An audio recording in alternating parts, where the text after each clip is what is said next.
Et salut les rôlistes, c'est Lozata, j'espère que vous allez bien, moi oui, et on se retrouve pour la suite de nos aventures sur la colère des justes. Alors, la dernière fois on avait fait notre montée en niveau, on s'était mis bien, etc. Et donc maintenant on va commencer à faire enfin le tour de la ville. Alors on va commencer par le dessus, et puis on finira par le dessous. C'est incroyable. Alors on va vite fait récupérer tout ce qu'il y a à récupérer. Ah, c'est dessus, hein, faisant tout seul. Marchand de textiles. Oh, oh, mais j'ai plus assez de thunes, moi. Source de pouvoir divergente.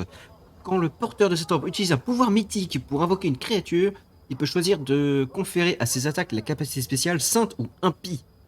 Mais c'est excellent ça. Robe de l'or, bracelet de fureur animale. Ces bracelets confèrent un bonus d'altération de plus 3 au jet d'attaque et de dégâts lorsque le porteur est métamorphosé. Ah merde. Nickpel Clout. Immunité au feu, protection céleste. 50 000. Ok, donc on a quoi? Plus 5 de sauvegarde contre les démons et un bonus d'aptitude de plus 5 au sacré. Ça vaut clairement pas son prix. Flamme vivante. Alors, quand on connaît de l'énergie pour blesser les morts vivants, ça fait plus mal. Et en plus, on a du bouclier de feu. Ouais. Ouais. Cap de résistance plus 3. Cap du dépeceur, il y en a un. Ouais, non, ça me transcende pas tout ça. À part les caps. Qui coûtent pas si cher par rapport à l'argent qu'on a. Je pense que ça vaut le coup de faire une petite session d'amélioration de cap. Alors je vais te prendre une cape de plus 3. Est-ce qu'on a besoin de cap plus 2? On a besoin de cap plus 2. Hein. Oula, plein. Je prends toutes tes capes plus 2, voilà. Et je te vends de la plus 1 en échange. T'as vu, je suis généreux. Donc toi je t'ai vendu, toi j'ai vendu. Toi j'ai vendu. Toi t'as déjà une plus 2 qui va passer du coup en plus 3. Ok. Alors, c'est le moment qu'on s'améliore. Donc, toi, ruche allégé, tu vas passer en plus 3. Voilà. Ensuite, ceux qu'on veut vraiment pas qu'ils soient affectés par quelque chose, ça va être Dairan. Lui, on ne veut pas. Plus 2. Toi non plus, on veut pas. Plus 2 pour tout le monde, en fait. J'ai plus que de la plus 2 de toute façon. Ok, on est bien. Ensuite, on a. Oh, un bijoutier. Alors, on a quoi? Anneau de protection, commandant inspirant. Ça, c'est bien, ça. Ah merde, j'ai plus de thunes. Bon, bah, c'était bien. C'était vraiment cool. Ok, on a du diamant, des lunettes de vue parfaite. Alors, faudra qu'on se fasse qu'on récupère un stock de poussière de diamant et de diamants. Bracelet d'armure plus 5, ça c'est bon, ça c'est très très bon. L'armure naturelle plus 3, faudra qu'on s'en en prenne, mais ça on s'en fout. Les phylactères de canalisation positive, est-ce qu'on a du majeur? On a du normal. Donc rajouter 2d6, c'est vraiment pas dégueu. Toi, tu as quoi, toi? Bah, tu l'as déjà, donc ok, on s'en fout. Par contre, les bandeaux, tout ça, on est comment au niveau bandeau? On a le belle allure, plus 2. Ok. Est-ce que toi, tu as un bandeau d'intelligence? Non. Tu sais quoi? Là, j'ai pas la thune. Bon, bah, non. Et puis après, il faudra qu'on passe tout le monde en un de protection plus 3, hein, clairement. Ça va être un de nos objectifs. Mais bon, on a tout l'acte 3 pour s'équiper avec tout ça. Parlons à Dairan, plutôt. Le comte regarde autour de lui, silencieux, et a l'air quelque peu égaré. Mes hommages, Sarkhan. Ce n'est pas dans mes habitudes, mais les pensées se bousculent dans ma tête. Ou disons plutôt que j'ai le plus grand mal à formuler mes idées aujourd'hui. Voyez-vous, il y a quelque chose qui m'intrigue. Ça fait un moment maintenant que nous voyageons ensemble, alors dites-moi, que pensez-vous de moi? Alors on peut l'envoyer chier, vous n'êtes qu'un morveux, un petit morveux arrogant et égoïste. Et de toute méfiance, c'est pas prêt de changer. Ou on peut lui dire, vous prenez grand soin de faire le vide autour de vous. Il y a sans doute une bonne raison à cela, mais vous pourrez toujours compter sur moi si vous avez besoin de soutien. Ou faire le gros bâtard, vous m'êtes utile. Ouais. Ou on peut dire, bon, je crois sincèrement que vous pouvez vous amender. Mais je vois pas vraiment de quoi... Ah si, il a quand même tué des gens. Allez. Étiez-vous vraiment obligé de me saper le moral avec vos plaisanteries sentencieuses? Bref. Vous savez pourquoi je vous ai posé cette question? Parce que la réponse en dit généralement plus long sur celui que l'on interroge que sur celui qui la pose. Pendant que je vous ai donné matière à réfléchir, passons sans plus tarder au bavardage habituel. Ok. Et si vous me parliez un peu de votre passé, j'ai beaucoup pensé à vous depuis notre passage à l'orée du paradis. Attendez, vous voulez que je vous rédige un rapport détaillé? Faites le commandant de la croisade, que je sache, pas mon chroniqueur personnel. Ah, comment on perd du temps avec ces futilités? Ok. Ah, Camélia, ici. Bonjour. L'impeccable sourire de Camélia s'évanouit si rapidement que vous vous demandez s'il n'a pas été le fruit de votre imagination. J'ai été ravi de parler avec toi. C'était particulièrement inutile. Alors, on va aller par ici. Bon bah, si personne n'a grand chose à dire, ça va aller vite.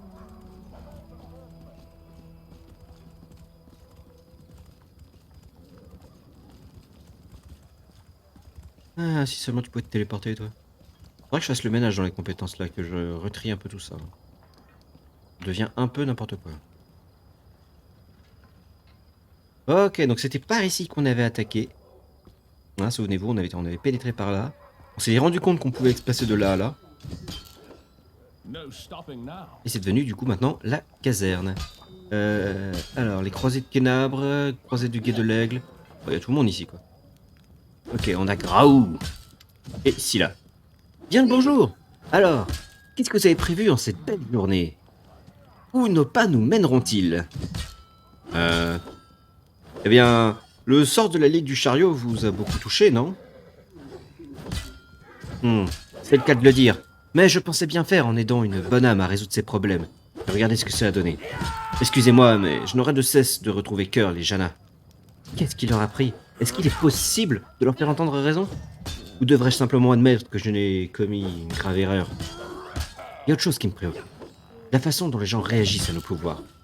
Puisque nous avons été choisis par Yomedei, ils pensent qu'ils doivent se prosterner à nos pieds. Je ne sens pas à l'aise quand de jeunes guerriers prennent tout ce que je dis pour parole d'évangile. Il a vous lance un sourire amer. Je me sens seul.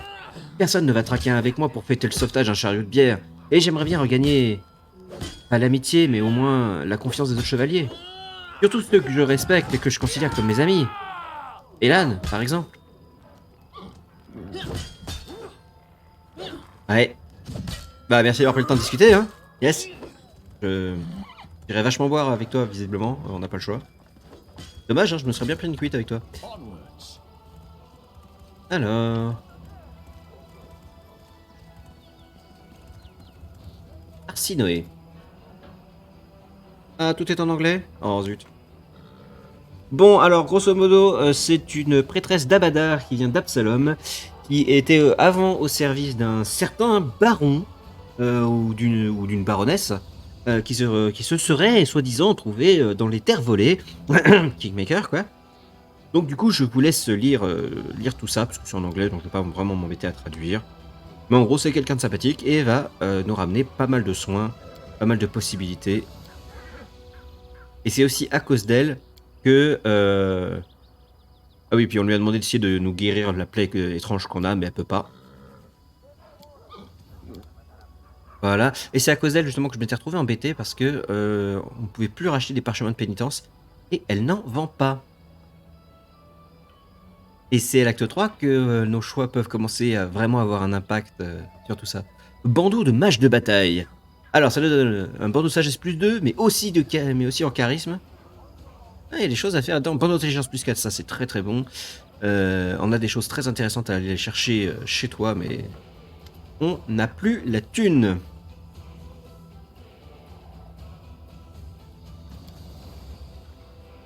Voilà, Abadar, c'est donc le lieu de la loi, du commerce, de la prospérité.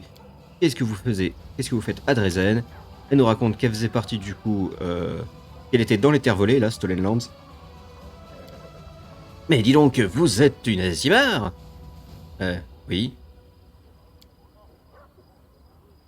Et voilà, c'était passionnant. Oh, j'ai découvert un bouton, C. Ok, Harvey Chalet, là on discute. Les yeux du rubis d'Harvey Chalet observent attentivement les passants qui semblent ne pas remarquer sa présence. Elle se tourne vers vous, à la fois triste et admirative. Ils sont extraordinaires, n'est-ce pas? Oui, peut-être. Nous sommes attaqués par des démons au pouvoir inhabituel. Avez-vous quoi que ce soit à leur sujet? Harry Chalet réfléchit un long moment avant de répondre d'une voix hésitante. Ah, Alushinria, Alushinra, Shinire, Alushinira. Ok. Donc, à Alushinira, des rumeurs circulent au sujet de terribles expériences menées par les troupes de Baphomet et d'Escari pour décupler leurs forces. Ici, sur le plan matériel, j'ai entendu d'autres détails. Certains disent que ces démons ont été soumis à des rituels obtenus auprès de Zandkuton. D'autres affirment qu'ils boivent du sang d'ange, de Klipoth ou de seigneur démon. Et des voix prétendent que ces expériences sont un mythe, que Baphomet se contente de faire appel à des combattants venus d'un futur où les démons ont déjà servi tout Golarion. Ah bon, c'est possible ça? Ces divagations contiennent-elles seulement une once de vérité? Je l'ignore. Surtout qu'aucune de ces rumeurs ne donne le moindre indice sur l'origine de ces démons. Désolé de ne pouvoir vous être plus utile. Ce que je peux vous affirmer avec certitude, c'est que les combattants ordinaires de l'armée des abysses sont aussi décontenancés que vous. Et vous faites quoi exactement là? J'observe, dit-elle en désignant d'un hochement de tête les citadins qui marchent d'un pas rapide. J'écoute les conversations, j'étudie les visages. J'essaie de saisir la nature profonde de tous ces gens. Vous pensez pas que certains pourraient le prendre mal? Comment? S'étonne la succube en clignant des yeux. Et pourquoi donc? Je ne pense pas à mal. Certes. Ok. Passons. Pourquoi vous aimez observer les gens? Vous savez, dans mon ancienne vie, je pensais tout savoir au sujet des mortels. J'étais la séduction incarnée après tout. Je savais comment les inciter à se plier au moindre de mes désirs. Je pouvais les prendre au piège de leurs propres mensonges. Comme mentir moi-même sans jamais me faire prendre. Ces souvenirs me répugnent, mais telle a été ma vie des siècles durant. Je réalise aujourd'hui toute l'étendue de mon ignorance. Un guerrier démon ayant tué de nombreux mortels se considère probablement comme un expert de votre espèce. Il sait à coup sûr où enfoncer sa lance pour infliger une mort rapide ou, au contraire, les tourments d'une agonie interminable. Et il pense que cela suffit. Mes connaissances étaient du même acabit. J'ai provoqué la perte des mortels sans chercher à apprendre la moindre chose à leur sujet. À présent, je les observe pour les comprendre. Cela ne rendra pas la vie à mes victimes, bien sûr, mais me rapprocher de vous tous, ma manière à moi de m'acquitter de cette dette envers les disparus. Ok. Avez-vous appris des nouvelles choses au sujet des mortels, du coup? Ils adorent les chats, vous répond Harry Chalaet sur un ton très sérieux, comme si elle partageait avec vous une découverte scientifique importante. Puis ce visage s'enfant d'un large sourire pour vous révéler la plaisanterie. Pas mal. Plus sérieusement, vos observations sur la vie humaine vous ont-elles appris quelque chose? Je ne peux tirer de conclusion active, sachant que tout cela est encore très récent, mais je crois avoir compris une chose. Les succubes ont un dicton. Les mortels mentent toujours, et lorsqu'ils ne parlent pas, ils se mentent à eux-mêmes. Mais je réalise à présent que cela n'est pas vrai. Vous autres mortels, vous n'êtes pas des menteurs, vous êtes des rêveurs. Vous façonnez tous un puissant rêve éveillé qui vous englobe vous et votre entourage. Ce n'est pas vraiment un mensonge, puisque cette rêverie est votre vérité. Une manière de voir l'idéalisme, la volonté d'essayer d'accomplir ce qui nous tient à cœur, oui, c'est une façon de percevoir les choses, tout à fait. Je vois. J'aurais une autre question à vous poser. Faites, mais pardonnez-moi d'avance si je n'ai pas de réponse à vous donner. Ok. Parlez-moi de vous. Hélas, vous risquez de ne pas trouver le sujet bien plaisant. Mais si, d'où viennent les succubes? Avez-vous eu une enfance? Non. Enfin, si, mais... Les abysses n'ont rien de comparable au monde des mortels, explique Haru Shalae d'un geste de la main, comme pour mieux trouver ses mots. Par exemple, vous vous souvenez de votre vie depuis votre conception? Non, attendez. Vous avez oublié ce moment précis, n'est-ce pas? Mais vous savez tout ce qui vous est arrivé depuis votre naissance. Pas nous. Normalement, lorsqu'un humain périt, la Dame des Tombes, donc, du coup, pour rappel, c'est Pharasma, la déesse des morts, décide du plan qui lui convient le mieux. La plupart du temps, ceux qui arrivent dans les abysses sont transformés en larves. Vous savez, ces petits vers que personne ne remarque avant de marcher dessus. Ils rampent alors dans la boue pendant des siècles et se dévorent mutuellement, jusqu'à ce que les plus forts deviennent des démons. J'ignore comment cette transformation se produit. Peut-être émergeons-nous de leur corps, comme des papillons se transforment en chenilles. Non, attendez, c'est plutôt l'inverse, non? Ou peut-être des démons supérieurs nous modèlent-ils à la main, comme si nous étions faits d'argile? Quoi qu'il en soit, je suis bien incapable de vous dire ce qu'est devenue la larve dont je suis issu. Mes plus anciens souvenirs sont un fatras d'images floues, fragmentaires et faites de terreur, d'exécution ou d'orgie. Je me souviens d'un pauvre hère à demi dévoré par la larve. Il pleurait en suppliant d'être tué. Et j'ai ri en le montrant du doigt, lui refusant cette délivrance. Que Desna me pardonne, j'ai tellement honte. Ah, c'était avant, maintenant, vous changez. Et comment en êtes-vous à vous rebeller contre les habits, justement? J'ai succombé à la tentation. Sourit à Chalet avec tristesse. Étrange, n'est-ce pas? Tant de gens croient qu'il importe d'être bon.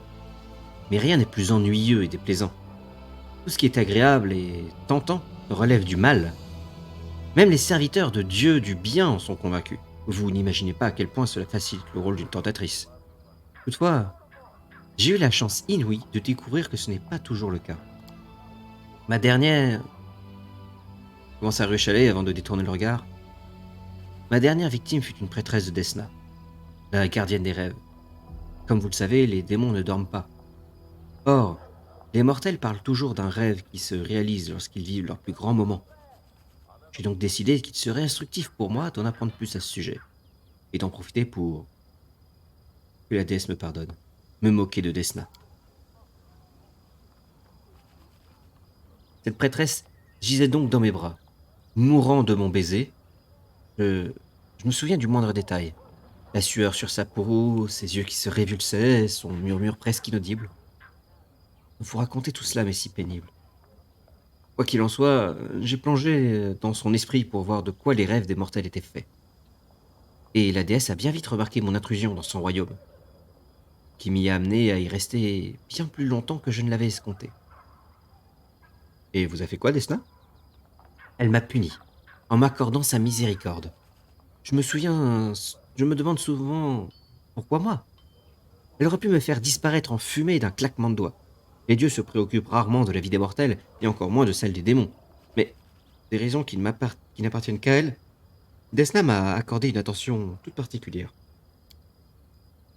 Elle a éveillé en moi le souvenir des pécheurs dont les âmes ont servi à me créer. Tous ces humains, je ne savais rien d'eux jusqu'à ce que Desna m'ouvre les yeux. Chacun d'eux avait ses propres rêves, et un monde impitoyable les a brisés, avant de les précipiter sur une voie menant tout droit aux abysses. Leurs souvenirs, tous leurs espoirs, toutes leurs souffrances. Pardonnez-moi, il m'est pénible de parler de tout cela. Avoue la succube alors que ses yeux s'emplissent de larmes. Elle essuie ses larmes et reprend son récit. La chose la plus importante que j'ai fini par comprendre, c'est que chaque mortel porte en lui un petit monde d'espoir et de rêve. Et même si je suis peut-être une succube, mais je ne suis pas condamné à subir pour l'éternité les plaisirs fastidieux et les tortures bestiales des abysses. Je peux être libre, je peux... je peux être moi-même, à condition de comprendre qui je suis. Attendez, vous ignorez qui vous êtes? Et vous, savez-vous qui vous êtes? Existe-t-il beaucoup de mortels qui peuvent s'en vanter? Avant de me renvoyer dans le royaume des mortels, Desna m'a murmuré quelque chose. J'entends encore ses paroles. Elle m'a demandé « À quoi rêves-tu » Et je l'ignore. Je n'ai jamais pu répondre à cette question. Les démons sont des créatures simples. Haruhi Chalet se pince les lèvres. Chacun de nous est guidé par 2 ou 3 péchés principaux. Avant ma conversion, ils représentaient tout ce que j'étais.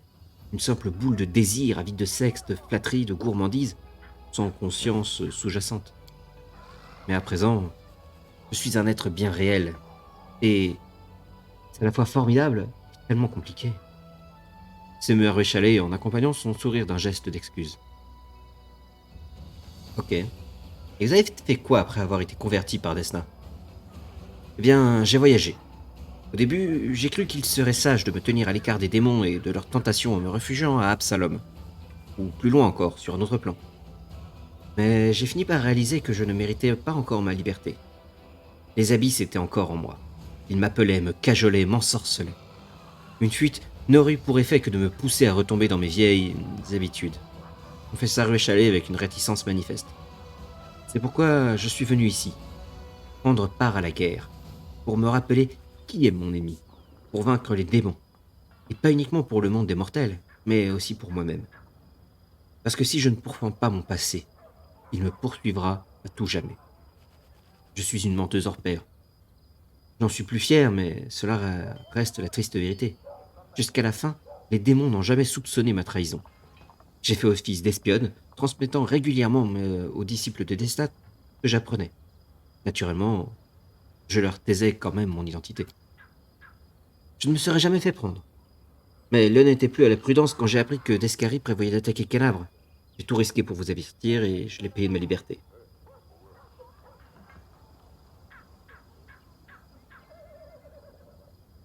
Oui, on voit. Donc merci de ne pas avoir fui le mal, mais de l'avoir affronté, ou on peut dire intéressant. L'anarchie des abysses était pour vous une forme d'esclavage et vous avez trouvé la liberté dans les rangs de l'armée. C'est paradoxal. Soyons bons. Oui, je ne regrette pas mon geste, mais c'est difficile, vous savez. Le mal m'appelle, chaque jour, et lorsqu'il est si proche, imaginez que je vienne à me lasser de lui résister.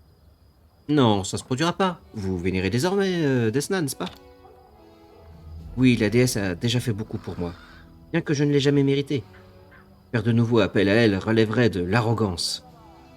Je lui suis reconnaissante, mais j'essaie de ne pas l'importuner avec mes prières. Ouais, merci pour vos réponses. J'espère qu'elles ne vous ont pas trop perturbé, ou du moins pas autant que moi. Ok, j'ai plein d'autres questions. Une question personnelle, le genre de question qu'un mortel est susceptible de poser à une succube. C'est possible? Vous voulez parler de sexe? Répond Harry Chalet en vous regardant droit dans les yeux. Demandez-moi ce que vous voulez, je ne vous cacherai rien. Mais ne vous attendez pas à des frivolités. Le sujet est bien plus sombre que vous ne pensez. Ah, le baiser d'une succube est mortel, n'est-ce pas? Et pas uniquement. La moindre de nos caresses draine la vie des mortels. Et il n'y a rien que je puisse y faire. Harry Chalet effleure ses lèvres de ses doigts. Pour les mortels, il y a d'un côté la tendresse et de l'autre la violence. Moi, j'ignore ce qu'est un baiser dépourvu de souffrance. J'espère juste que mes observations des mortels m'aideront à comprendre. Les jeunes amants, les vieux époux, même ce que les mortels condamnent comme de la promiscuité m'apparaît comme incroyablement humain. Attendez, vous voulez dire que vous ne vous contentez pas d'observer les gens de jour dans la rue? Euh, eh bien, je ne touche jamais personne. Je ne fais jamais de mal non plus. Je me contente d'observer et d'écouter. Est-ce mal? Non, il n'y a pas de quoi fouetter un chat, mais évitez quand même de vous faire prendre, hein? Comptez sur moi, répond la succube en souriant. Ouais, on va dire que ça détient un scientifique, hein. Ok. À quoi ressemble le sexe entre démons? Le comportement des démons peut se rapporter à une forme de cannibalisme. À leur façon, tous dévorent des mortels comme leur père. Certains prennent plaisir à arracher de leur croc des lambeaux de chair. D'autres aiment réduire leur proie en esclavage et les utiliser comme de vulgaires outils. Et il y en a qui se nourrissent de l'humiliation d'autrui. Si les formes diffèrent, l'essence reste toujours la même. L'autre est vu comme un objet, dont la seule finalité est d'être utilisé pour son propre plaisir.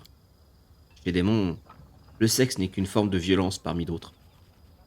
Dans mon ancienne vie, c'est une chose que je faisais aux autres, que les autres me faisaient. Chaque fois, un seul des deux protagonistes y prenait un plaisir égoïste. Mhm. Et êtes-vous encore capable d'éprouver du désir? Harry Chalet reste silencieuse un bon moment, cherchant ses mots. Écoutez, d'un côté, ma nature de succube est toujours là, alors je ressens... Ce désir est l'héritage de mon ancienne vie. Lorsque je regarde un mortel, j'imagine immédiatement comment elle détourne le regard. Mais ce sentiment, ce désir, ne ressemble en rien à ce qu'éprouvent les mortels. Lorsque vous appréciez quelqu'un, vous ne vous interrogez jamais sur le plaisir que vous auriez à boire son âme, n'est-ce pas? Non, vous songez au plaisir que vous éprouveriez à être ensemble. Ensemble, vous comprenez? Vous êtes capable de vouloir quelque chose sans aspirer aussitôt à l'anéantir. Quand pour moi, ces deux idées sont indissociables. Un profond désespoir transpire de la voix de Darius Shalay. Et je ne vous parle même pas du véritable amour. Simplement de cette affection mutuelle que connaissent les mortels. Du moins, ceux qui n'ont pas succombé au poison de la violence. Je sais à présent que ce sentiment m'est encore inconnu. Il m'est même difficile d'imaginer qu'il puisse exister. Vous savez, Pour l'un de vos baisers, sacrifier un peu d'énergie vitale ne serait pas bien cher payé. Ne plaisantez pas avec ça. Pour moi, le sujet est tout ce qui est le plus sérieux. Oh non, mais je suis sérieux. Les joues d'Aruech à la haie s'empourprent légèrement. Sa fine bouche s'entr'ouvre et elle humecte ses lèvres du bout de la langue. Finalement, elle lâche un profond soupir et répond avec un effort apparent. Je ne veux plus jamais éprouver de telles ivresses, avec personne. Si je dois à nouveau embrasser quelqu'un, je veux être sûr que ce baiser nous apportera du plaisir à tous les deux, pas de la souffrance. La voix d'Aruech à la haie s'adoucit et vous parvenez à peine à distinguer ses paroles. J'aimerais pouvoir embrasser à nouveau un jour, oui. Mais en tant que mortel, et non comme démon. Merci pour votre franchise. Elle hoche la tête sans dire un mot. Parlez-moi de la vie dans les abysses. Ah, je ne peux vous décrire l'intégralité des abysses, n'en ayant moi-même vu qu'une petite partie. Si vous le souhaitez, je peux cependant vous parler des îles de Minuit et d'Alushinira. Très bien. Parlons des îles de Minuit. Il s'agit d'un chapelet d'îles situé dans l'océan d'Ishiar, non loin de l'embouchure du Styx, sur lequel règne la reine des succubes, Nocticula.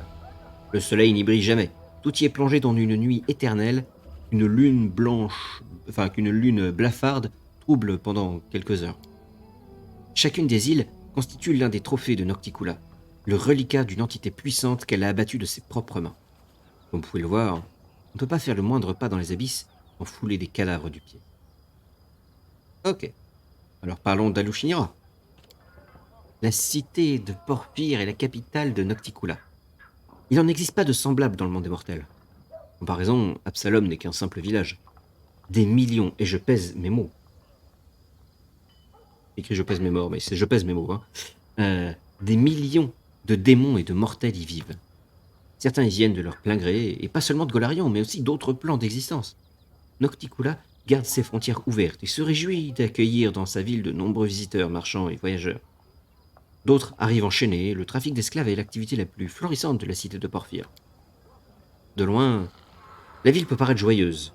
Nombre de ses résidents prennent d'ailleurs du montant, jusqu'au jour où vient leur tour de devenir le jouet d'autrui. C'est une cité de souffrance arcane, de tourments joyeux et festifs que chacun inflige à son entourage. Et il y a des endroits intéressants à Lushinira. Le quartier commerçant abrite notamment les marchands de chair, au lieu de la vente d'esclaves. C'est là que j'ai grandi, dans le manoir de Dame Velexi. La maison est toujours pleine d'invités désireux de la divertir. D'autant plus que ceux qui la déçoivent risquent de ne jamais en ressortir. La principale attraction de la cité des succubes est bien sûr le quartier des 10 000 délices et ses innombrables maisons closes. Inutile de vous décrire leurs services en détail.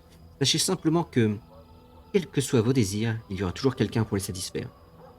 C'est aussi là que se dresse le harem des rêves ardents, qui sert plus ou moins de mairie. Kamira, mairesse d'Alushinira et bras droit d'Nocticula, y reçoit ses visiteurs.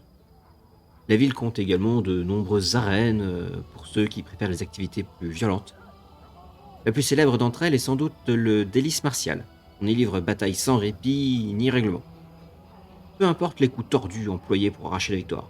Une seule chose compte, divertir le public. Et au-dessus de tout cela, s'élève le palais de Nocticula, la maison des ombres soyeuses. Il est constitué de centaines, voire de milliers de tours et de dômes ornés de joyaux. On murmure bien des choses sur ce qui se passe entre ces murs. Et nombreux sont ceux qui cherchent à goûter aux délices du palais de la reine des succubes. Elle a oublié qu'il a été bâti pour son plaisir et non le leur. Ok, alors parlons maintenant de Nocticula.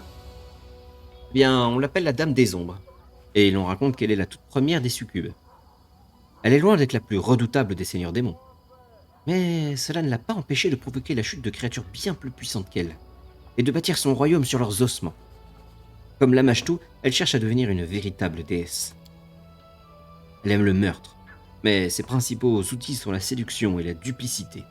Elle ne s'abaisse jamais à faire usage de la violence que lorsqu'elle n'a d'autre choix ou de cartes à jouer. Et même dans ce cas, elle préfère frapper depuis les ombres.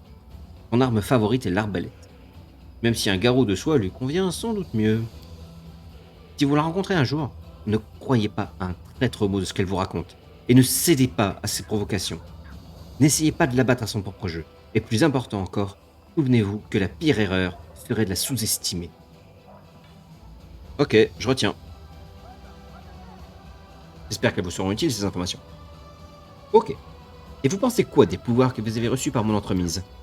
Euh, Ils représentent une grande tentation, et je ne saurais dire s'il est bien prudent de me les conférer. À votre place, je m'en serais bien gardé. Avec un tel pouvoir, il est facile de se prendre pour un dieu et de considérer les mortels comme de simples jouets. Peut-être vaut-il mieux que j'attende que nous ayons vaincu les forces des abysses? En même temps, j'ai précisément leur raison d'être. Réfléchis la succube avant de reprendre à voix basse. Prenez un grand risque. Je ne suis pas sûr de pouvoir résister à la tentation. Les sauges sont déjà assez difficiles comme ça. Ok, je vous laisse. Je garderai un œil sur vous. Oui, j'en doute pas, vu que visiblement tu visites les gens chez eux dans la nuit. Pas du tout inquiétant. Allez, on va se diriger vers l'âne et ce sera la fin de cet épisode. On en aura appris beaucoup, beaucoup sur l'histoire de Darius Shalae, la conception des démons, comment tout ça, ça marche, comment fonctionnent les abysses. C'est vraiment très intéressant. J'espère que ça vous a plu. Et je vous dis à la prochaine. Salut, salut!